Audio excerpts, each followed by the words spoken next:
આપણે જે એમના વિડીયોમાં જઈને આપણે ગાળો ન બોલીએ એટલે ગાળો ના લખીએ તો કેવું સારું. આપણે ગાળો લખવાથી શું ફાયદો થાય છે? કોઈને કાંઈ જ ફાયદો નથી થતો. કોમેન્ટની અંદર કોમેન્ટમાં જાઓ અને ગાળ લખવાથી કોઈને ફાયદો થયો હોય રૂપિયાનો, કે પોતાના માઇન્ડને ફાયદો થયો હોય, પોતાનું માઇન્ડ ફ્રેશ થયું હોય તો તમે કરી શકો છો.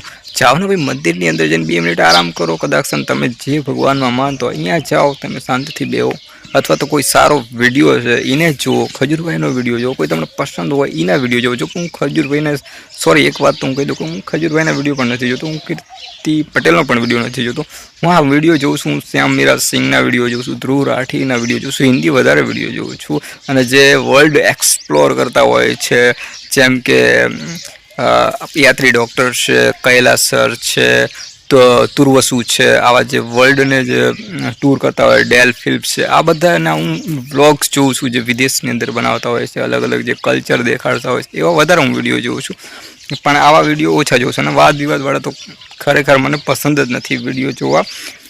અને કંઈક મેસેજવાળા હોય તો આ મેં જે કીર્તિ પટેલ અને જે ખજૂરભાઈનો જે વિડીયો જોયો હતો ને એ મેં ન્યૂઝ ચેનલમાં જોયો હતો, જે વાદ વિવાદ હતો ને એટલા માટે મેં આ વિડીયો બનાવ્યો. છતાં પણ મારાથી કદાચ કોઈની ભૂલ થઈ હોય તો માફી માગું છું. પણ મારા ખ્યાલ મુજબ જે ગાળું બોલવાથી આપણા જ જે બાળકો છે એ આવનારું ભવિષ્ય કેવું બનશે એ તમે સમજી શકો છો. એટલા માટે જે ગાળ લખતા હોય ને તો પણ ના લખતા.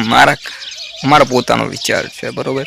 બાકી ગાળ બોલો કે લખો મને કોઈ ફરક નથી, કે બીજાને કોઈ ફરક નથી, પણ જે આવનારા જે બાળક છે ને એની ઉપર જે અસર પડશે ને બહુ જ ખરાબ અસર પડશે. ઘરમાં તો કદાચ સારું વાતાવરણ થોડાક ટાઈમ માટે રહે, પણ બહાર જ્યારે આ બધું કલ્ચર જોશે ને તો આવનારું ભવિષ્ય કદાચ આપણું બહુ જ ખતરનાક હોઈ શકે છે. એવો મારા વિચાર છે. તમારા વિચાર હોય તમે કોમેન્ટમાં કહી શકો છો. તો બસ આશા કરું છું આજનો વિડીયો પસંદ આવ્યો હોય. વિડીયો પસંદ આવ્યો હોય તો તમે વિડીયોને લાઇક કરી શકો છો, અને ચેનલમાં ન હોય તો સબસ્ક્રાઈબ કરી શકો છો. મળીશું નવા વિડીયોમાં. Bye bye, take care and enjoy your life.